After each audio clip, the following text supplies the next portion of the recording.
Hola, ¿qué tal? Mi nombre es Hernán Musalski, soy profesor de filosofía de la Universidad Gabriela Mistral en Chile y les agradezco a todos los que ven esta conferencia.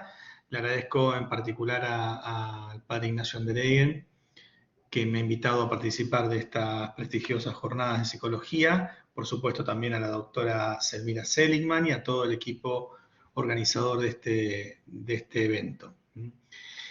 En esta conferencia quisiera presentar eh, algunas relaciones que hay entre la educación de los sentidos internos y la rectitud del juicio práctico en Santo Tomás de Aquino, ¿sí?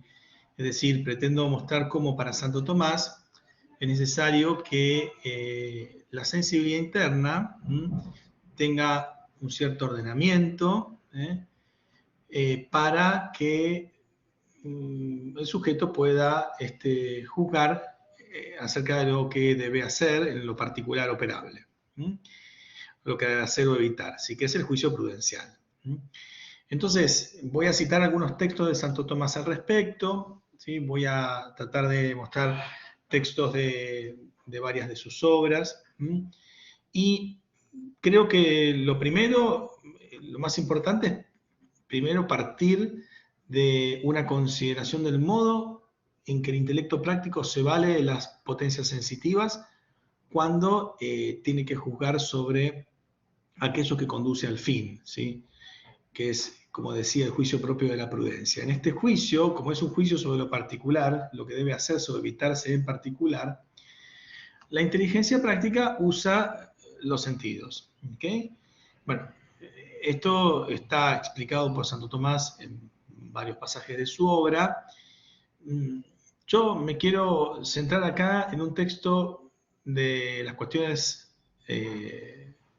disputadas acerca de la verdad, la cuestión 10, el artículo 5, donde Santo Tomás de Aquino se refiere a dos movimientos que puede uno reconocer en el alma humana.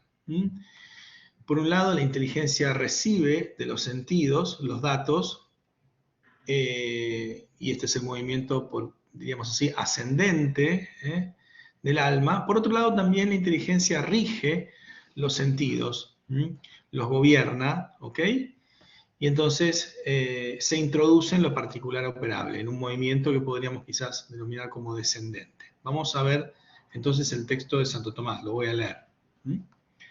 Dice, la mente se mezcla accidentalmente en las cosas singulares, en cuanto continúa por las facultades sensibles que versan sobre las cosas particulares. Esta continuidad es doble, de una manera en cuanto el movimiento de la parte sensitiva termina en la mente, tal como ocurre en el movimiento que va de las cosas al alma.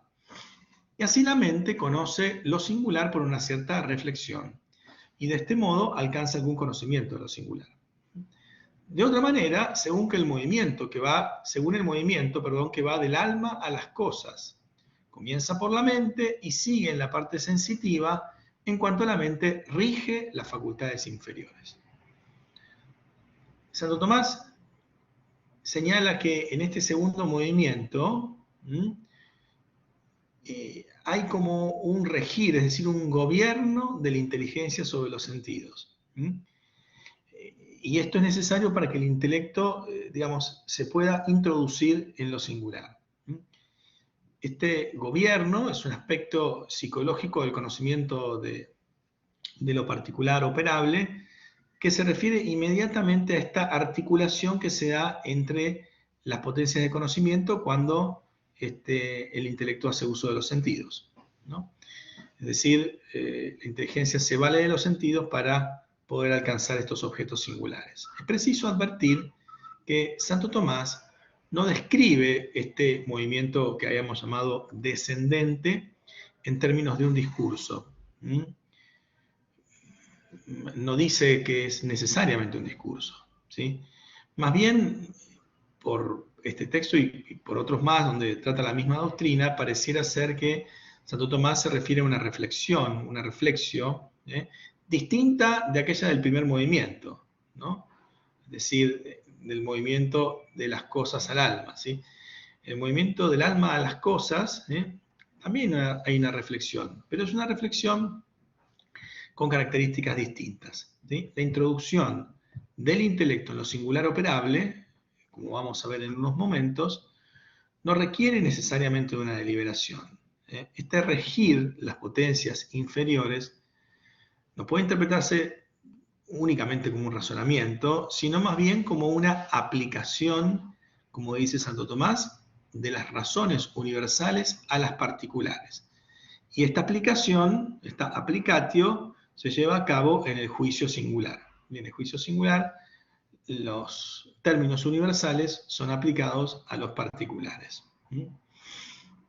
En esto consiste este descenso, ¿sí? Esta reflexión de la inteligencia sobre los sentidos, que algunos tomistas llaman reflexión explícita. Si se trata de considerar el influjo afectivo en relación con el uso que la inteligencia práctica hace de los sentidos cuando se introduce en lo particular, se requiere presentar, al menos brevemente, la doctrina de Santo Tomás acerca de esta articulación que estoy mencionando, ¿sí?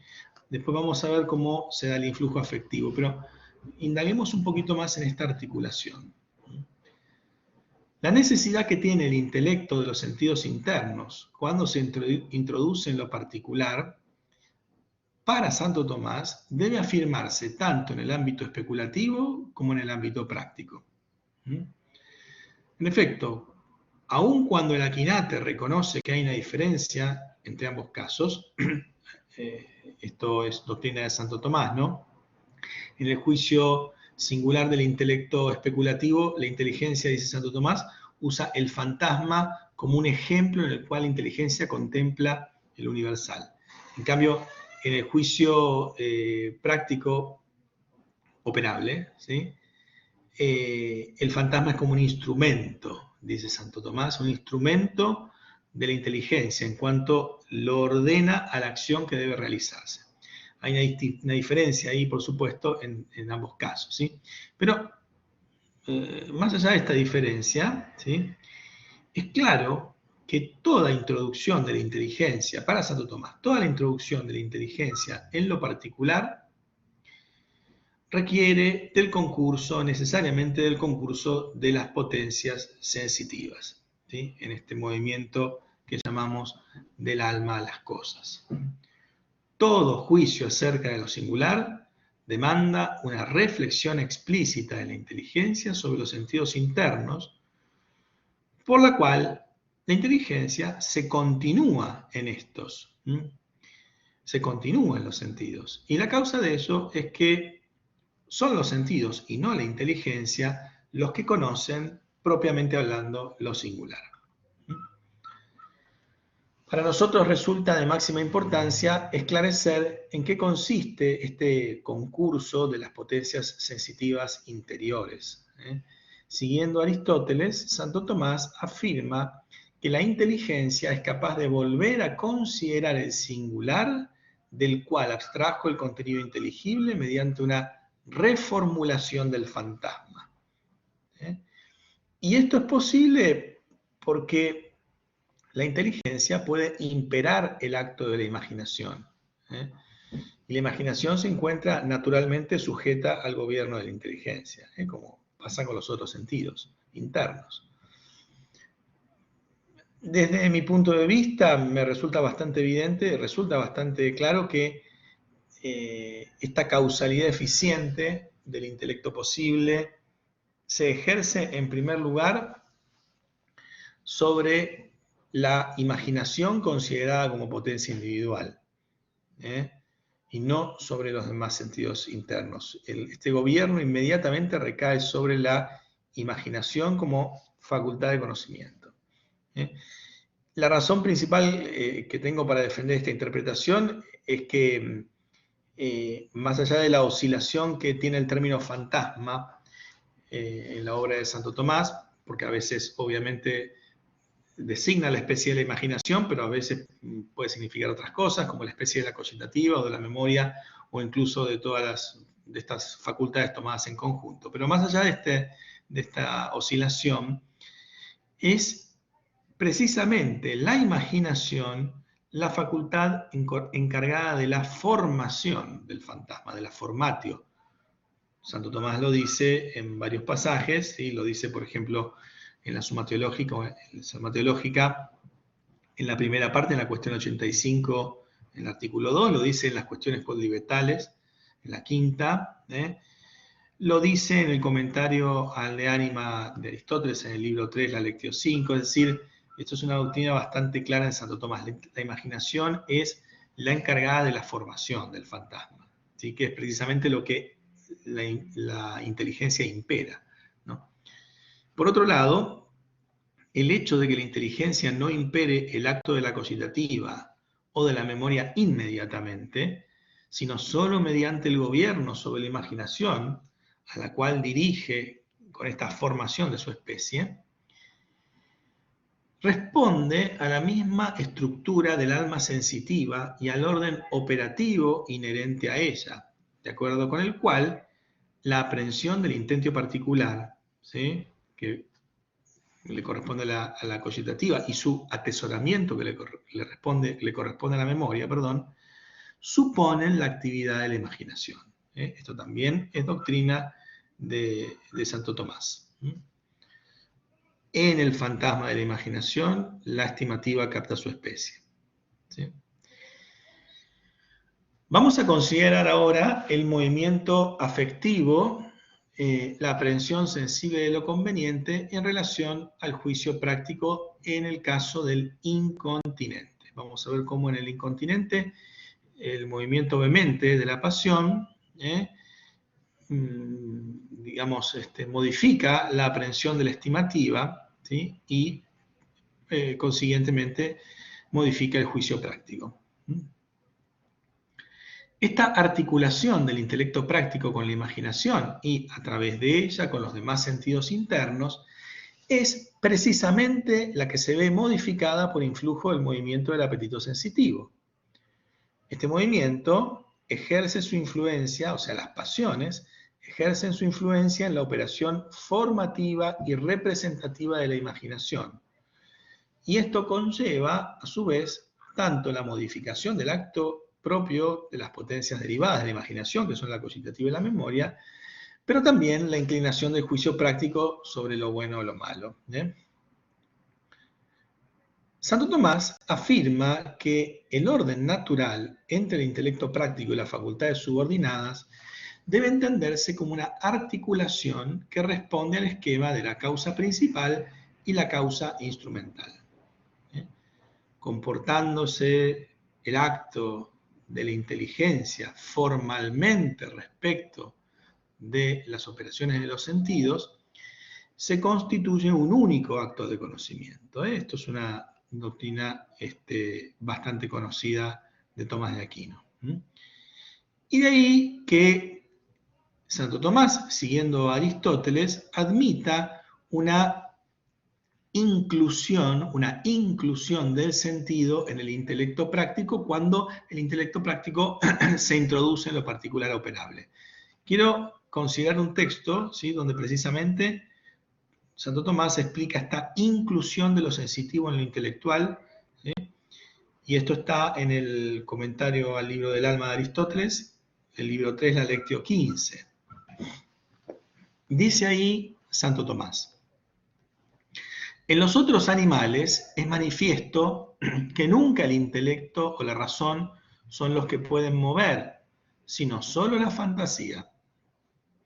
En los otros animales, el conocimiento termina en lo sensitivo y por tanto la operación se sigue, la operación apetitiva, ¿sí?, y la operación exterior en general se sigue de la aprehensión de los sentidos, de la imaginación y de la estimativa. En los hombres, en cambio, existe la fantasía y el intelecto. Así, en consecuencia, se deja ver que ambas mueven, a saber, el intelecto, que comprende bajo sí a la fantasía y el apetito. O sea, en este movimiento descendente del alma, como lo habíamos llamado, la imaginación y todas las potencias subordinadas a la inteligencia, ¿sí? La cogitativa y la memoria también, se vuelven racionales por participación en la medida en que siguen el movimiento de la razón. Y esto es posible porque hay un uso instrumental que la inteligencia hace del fantasma de la imaginación. La imaginación realiza su acto de representación, pero poniéndose al servicio de los intereses del intelecto práctico, que es la facultad que guía todo el proceso de conocimiento. Es sólo en el caso del conocimiento de lo operable que Santo Tomás se refiere a una fantasía racional como distinta a una fantasía sensible, que en realidad es una doctrina aristotélica, es el modo de hablar de Aristóteles, la fantasía bouletique, se llama así, la fantasía aiesthetique de ánima, ¿no? Cuando el intelecto alcanza lo operable, la imaginación, que está subordinada al intelecto práctico, se transforma en una fantasía racional. ¿Por qué? Porque en virtud de este gobierno, las potencias sensitivas, dice Santo Tomás, pueden ser consideradas potencias propiamente humanas. Ahora bien, cuando Santo Tomás analiza la psicología del incontinente, que debe elegir entre lo conveniente o lo perjudicial en particular, alude explícitamente a una pérdida de unidad a causa de la, podríamos llamar así, desconexión entre los niveles de conocimiento, y esto es fruto del movimiento vehemente de la pasión. Y por lo mismo también hay una corrupción del orden natural entre las potencias. O sea, para Santo Tomás, al incontinente le parece que algo es buenísimo, óptimo, en universal y de modo habitual, pero al mismo tiempo le parece que lo opuesto es bueno, pero en particular y ahora, ¿sí? De modo actual. Sabe que en general sería bueno obrar de tal manera, pero aquí y ahora le parece que es bueno otra cosa. ¿Sí? Y claro, con esta contradicción, ¿sí?, entre lo universal y lo particular, se sigue la imposibilidad de deliberar, ¿sí?, de razonar, es decir, la corrupción del silogismo práctico. El incontinente, sin deliberación, juzga en particular que es bueno aquello que satisface el apetito sensitivo ahora. ¿Está bien? Esta contradicción entre el bien universal y el particular consiste, en última instancia, en una imposibilidad que tiene el intelecto práctico de aplicar las razones universales a las particulares que captan los sentidos. Esa applicatio ya no se puede realizar. El Aquinate explica la intercepción del juicio práctico por parte de la pasión vehemente, es un término de Santo Tomás. Esta intercepción, que es causada por la pasión, que Santo Tomás llama pasión antecedente, porque es la pasión anterior a la operación voluntaria, dice que esta intercepción está causada por una distracción, una distractio. O sea, explica esto, dice, la atención concentrada que el alma presta a los objetos de las pasiones impide el dominio de la inteligencia. De modo que la inteligencia queda como vencida por la aprehensión sensitiva. En este caso, el juicio sobre lo que conviene hacer o evitar, en particular, no alcanza su rectitud, o sea, se desvía de la justa medida, ¿no? Y esto es por causa del, podríamos decir, del peso que en el alma produce el movimiento afectivo. Conviene considerar de modo un poquito más pormenorizado cuál es el papel de las potencias de conocimiento sensibles en este proceso del incontinente. Para Santo Tomás es un hecho que los sentidos internos están por naturaleza dirigidos a ciertos objetos. Y esto es una correspondencia natural que no se puede alterar ni por la pasión vehemente, ni tampoco por el gobierno de la razón. O sea, Cada sentido está connaturalizado con ciertos objetos. Capta por naturaleza ciertos objetos y otros no. Así como la vista ve el color, ¿está bien? Cada sentido, los sentidos internos, tiene un objeto propio y esta relación natural con su objeto es inmodificable. ¿Está bien? Sin embargo, a pesar de que no pueda modificarse esta correspondencia entre la facultad y el objeto, Santo Tomás admite que el modo de operar de estas potencias a veces se ve influido por la pasión vehemente, lo cual se pone de manifiesto principalmente en la doctrina de Tomás sobre lo agudo y lo obtuso, que es una doctrina más o menos conocida, ¿sí? O sea, para Santo Tomás, no solo la inteligencia, sino también los sentidos pueden perder su agudeza y volverse obtusos cuando están embotados por causa del movimiento obviamente del apetito sensitivo. Y este es un embotamiento que afecta a la imaginación, pero también afecta a la cogitativa, como lo dice Santo Tomás en un texto muy, muy importante de la prima secunda, en la cuestión 77 del artículo 1. Lo voy a citar, dice así: como es evidente por los dementes, el juicio y la aprehensión de la razón y también el juicio de la facultad estimativa son impedidos por la aprehensión vehemente y desordenada de la imaginación. ¿Okay? El juicio y la aprehensión de la razón, pero también el juicio de la estimativa, están impedidos por la aprehensión vehemente y desordenada de la imaginación. Pues resulta manifiesto que la aprehensión de la imaginación y el juicio de la estimativa siguen a la pasión del apetito sensitivo, como también el juicio del gusto sigue a la disposición de la lengua, por donde vemos que las personas dominadas por una pasión no apartan fácilmente su imaginación de aquellas cosas sobre las que están afectadas.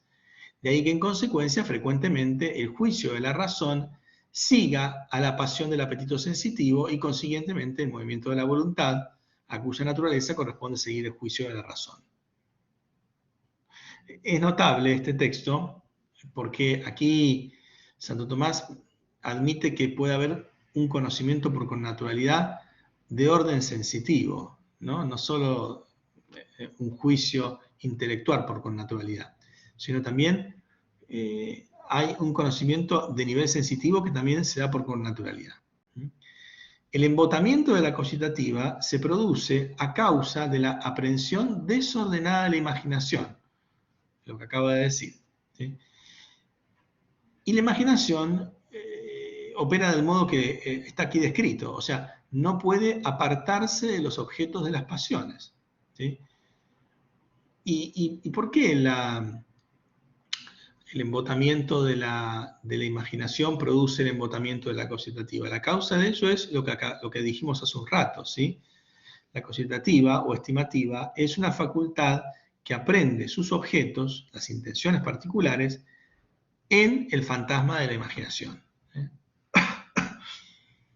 Y más aún, yo diría, el embotamiento como tal parece ser más propio de la cogitativa que de la imaginación, en la medida en que le corresponde a la cogitativa el juicio a distancia, como dice Santo Tomás en algunos pasajes de su obra, el juicio de anticipación, que es precisamente el que dice Santo Tomás que se ve afectado por la pasión vehemente.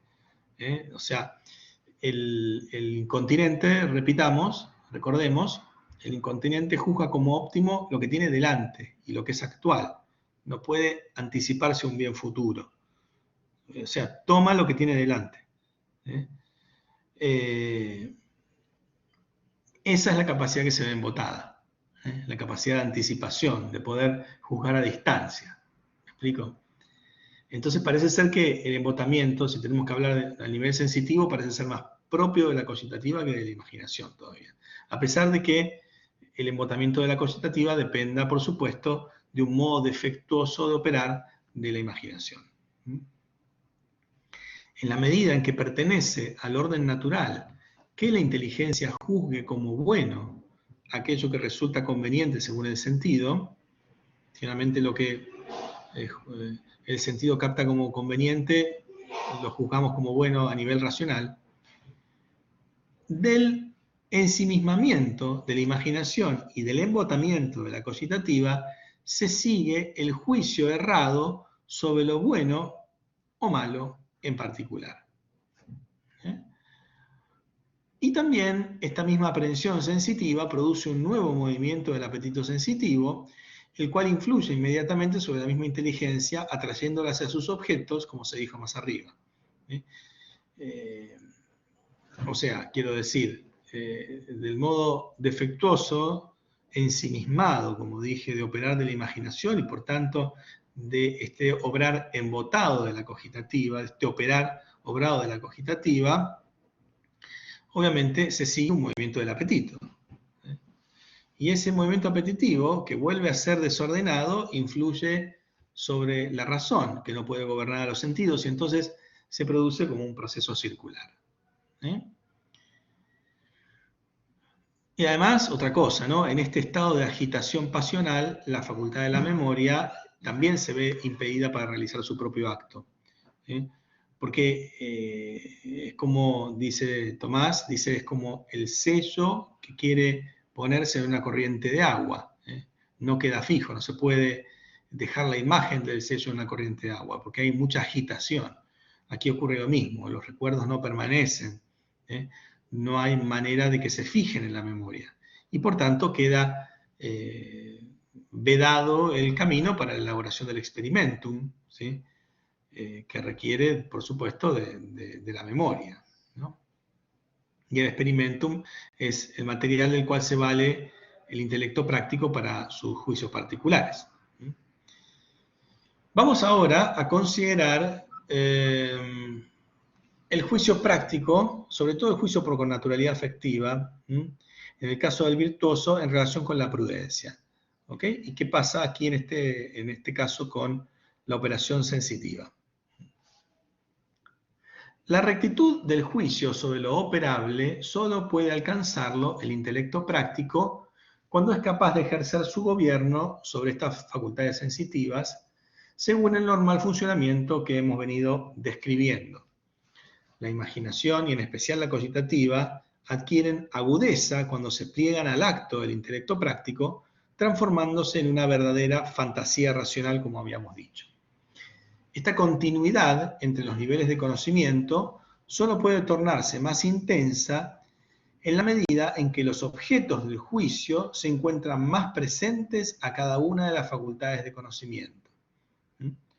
La continuidad entre inteligencia y sentidos es más intensa cuando los objetos, ¿sí?, están tan presentes al sentido como a la inteligencia, están ahí en el centro del alma. Y bueno, en virtud de todos los presupuestos que estuvimos diciendo acá, esta presencia del objeto en lo íntimo del alma, en el cual se encuentran radicadas todas las potencias de conocimiento y de apetito del ser humano, esta presencia en lo íntimo del alma solo puede darse por la unión afectiva con esas realidades, que es lo que ocurre en el juicio por connaturalidad afectiva.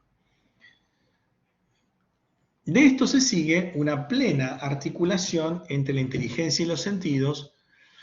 De esto se sigue que una plena articulación entre la inteligencia y los sentidos solo puede hacerse efectiva en aquel juicio práctico en el que el nivel de certeza alcanza su culmen, el cual por lo mismo no puede consistir en un juicio deliberado.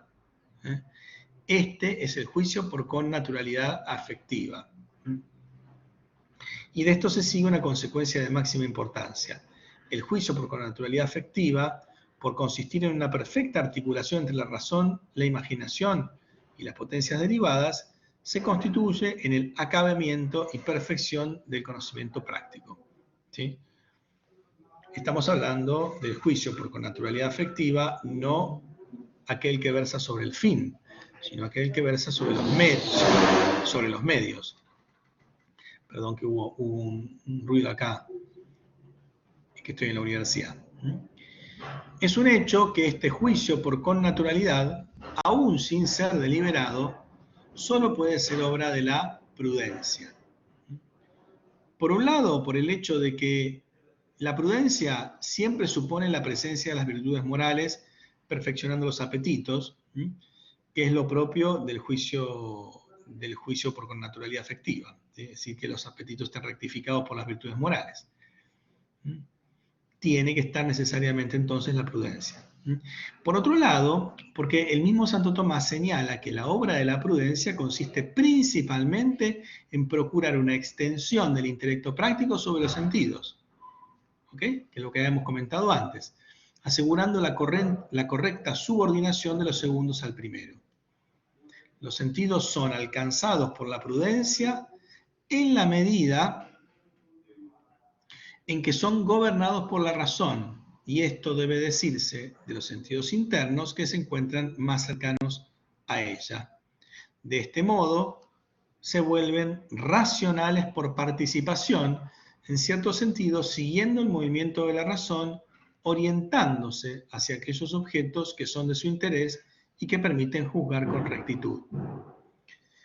Esta es la doctrina tomasiana de la cualificación secundaria de las potencias sensitivas adquiridas por una derivación desde el intelecto práctico en virtud del gobierno que éste ejerce sobre aquellas.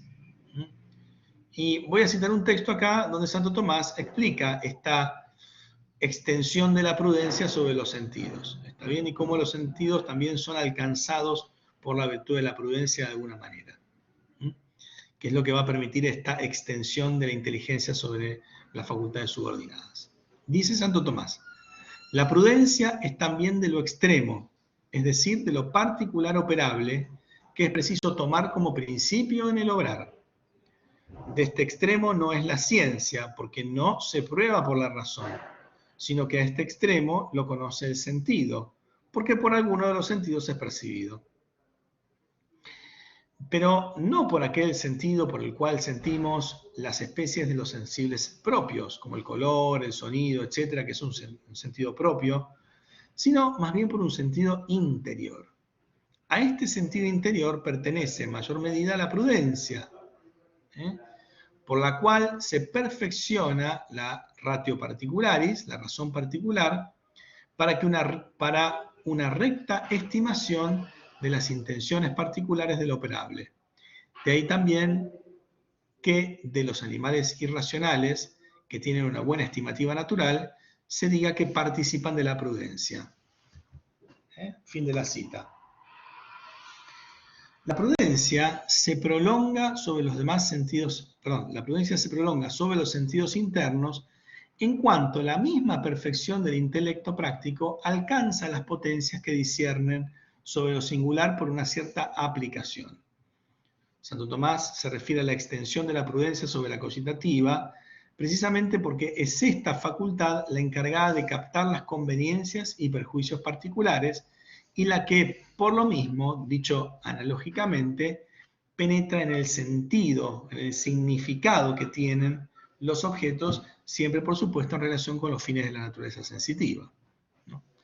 Estos objetos son los singulares materiales que son extremos de la operación moral, es decir, los términos a los cuales se aplican las razones universales y a partir de los cuales el intelecto considera aquello que debe hacerse o evitarse.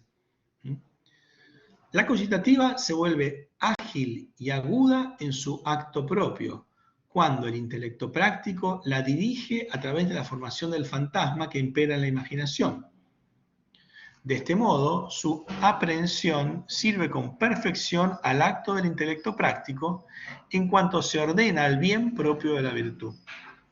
Su acto se incluye en el del intelecto práctico en la medida en que éste asume en el juicio recto las conveniencias sensibles captadas por ella. Esto debe decirse de modo principal del justo medio, de la virtud elaborado por connaturalidad con el apetito recto, pues es en este juicio en el cual de modo más armónico esta integración se lleva a cabo.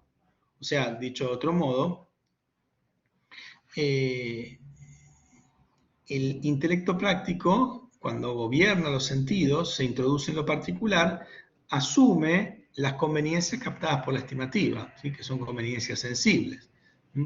Las asume y las incorpora al juicio práctico. ¿Me explico? En esto consiste, desde un punto de vista operativo, esta fantasía racional de la cual estaba hablando.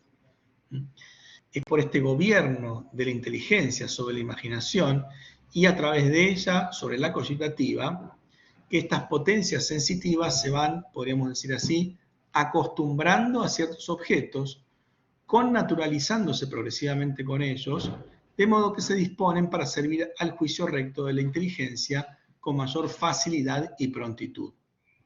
La estimativa humana adquiere de esta suerte una idoneidad especial para discernir las conveniencias que son ordenables al bien de la virtud, lo cual influye notablemente en la estructura del experimentum atesorado en la memoria, del cual se vale la inteligencia cuando juzga sobre lo que debe hacerse o evitarse con rectitud. Esto es con prudencia. Es precisamente, según dijimos al comienzo de este trabajo, principalmente a partir de la experiencia vivida, tanto en el sentido del conocimiento como del apetito, no solo a nivel racional, sino también de nivel sensitivo, que la inteligencia juzga por connaturalidad con rectitud, o sea, de manera prudente acerca de lo que conduce al fin. Por otro lado, me parece evidente que no solamente la disposición de las intenciones particulares en el experimentum resulta distinta en el prudente y en el vicioso o en el incontinente, ¿no? Sino que también es diferente en cada caso, en cada uno, de los individuos poseedores de la virtud moral. Por un lado, por el hecho de que esta configuración de las intenciones particulares depende del orden con el cual se han ido introduciendo dichas conveniencias y prejuicios sensibles en el alma, lo cual obedece, en cierta medida, al orden de la operación exterior, que es distinta en cada persona. ¿Está bien? O sea, entre prudentes, entre virtuosos, sí puede haber una diferencia en el experimentum, digamos, ¿no? No todos los virtuosos tienen la misma experiencia sensible, y por eso puede haber una variación también en el juicio práctico, en el sentido de que a veces se juzgue como conveniente una cosa para un prudente, pero no lo sea para otro prudente o para otro virtuoso. Por otro lado, también a causa de la misma configuración pasional y la estructura de los hábitos de la gente, que condiciona, según hemos dicho, la aprehensión actual de la cogitativa. No es la misma estructura de hábitos en todos los virtuosos, ¿sí? Y eso hace que pueda variar no solo el juicio de la inteligencia, sino también la estimación de la cogitativa. De ahí que el juicio por connaturalidad afectiva acerca del justo medio del virtuoso pueda verse inclinado por la especial disposición de estas potencias inferiores, y que por lo mismo pueda orientarse hacia ciertos fines en detrimento de otros, aun cuando todos ellos sean de suyo conformes y ordenables al fin verdadero. ¿Bien? Así, por ejemplo, la virtud de la misericordia puede ejercerla el virtuoso con respecto a aquellos con los cuales se encuentra especialmente unido por el afecto, amigos, familiares, etcétera, que es una unión, por supuesto, que incluye la dimensión racional, pero no solamente la racional, sino también la sensible. Y quizás un virtuoso pueda preferir hacer un acto de misericordia con alguien más cercano, ¿sí? Y no a otras personas con las cuales no tiene un vínculo especial. ¿Me explico? Conclusión, ¿sí? Vamos a ir terminando. Con respecto al lugar que tiene la prudencia y la influencia de la pasión en la articulación de la inteligencia y los sentidos internos subordinados a ella, en especial la cogitativa, hay que concluir que en el juicio acerca del justo medio, la virtud juega un papel determinante como ordenadora de todos los movimientos afectivos al bien de la razón. De este modo, asegura la rectitud de este juicio y el ordenamiento de todas las facultades aprendidas por los sentidos al fin verdadero de la vida humana. Es decir, para que el juicio práctico pueda alcanzar su objetivo, es necesaria una educación de los sentidos internos, pues sólo así pueden ellos ordenarse a la razón. En concreto, el juicio que es anterior a esta elección, siendo obra de la prudencia, no conlleva una deliberación, sino más bien una introducción inmediata del intelecto en lo operable, si bien valiéndose de las facultades subordinadas, de los sentidos.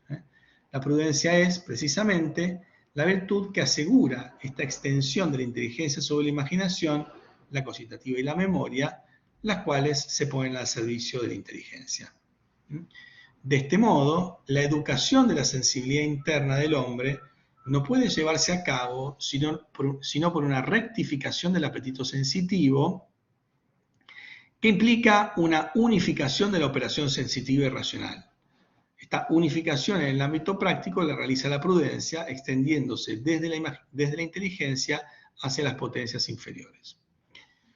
Por último, es sobre todo en el juicio recto por connaturalidad afectiva o juicio por inclinación que esta articulación de potencias resulta exitosa. Esto se debe, en última instancia, a la naturaleza de este acto de conocimiento, el cual es considerado por el Aquinatio a lo largo de su obra como la cumbre del conocimiento práctico. Mediante el juicio por connaturalidad, la inteligencia verdaderamente alcanza lo singular en su operatividad. De ahí que en este juicio, el orden natural que existe entre las potencias sensibles de conocimiento y la petición se cumpla de manera más plena. Y lo mismo debemos decir acerca de la relación entre la inteligencia y los sentidos. De ello se sigue que sea este el juicio por el cual el agente es capaz de determinar con certeza el medio que corresponde a la virtud. O sea, el juicio por connaturalidad, el juicio no deliberado. Y esta es precisamente esta determinación del medio que corresponde a la virtud, es precisamente la tarea propia de la prudencia. En definitiva, esta articulación que se rompe en el caso del incontinente se da de una manera muy fuerte en el virtuoso, ¿está bien? Y permite que la inteligencia juzgue con rectitud, ¿sí? Se introduzca en lo particular operable con éxito. ¿Me explico? Bueno, espero que estas consideraciones puedan servir para alguna investigación posterior y que suscite la reflexión y que les pueda servir a aquellos que la escuchen. Vuelvo a agradecerles, por supuesto, al Padre Ignacio, a Selmira y a todos los organizadores por esta invitación. Espero que haya sido clara y nos estamos viendo en cualquier momento. Les envío un gran saludo desde Chile. Adiós.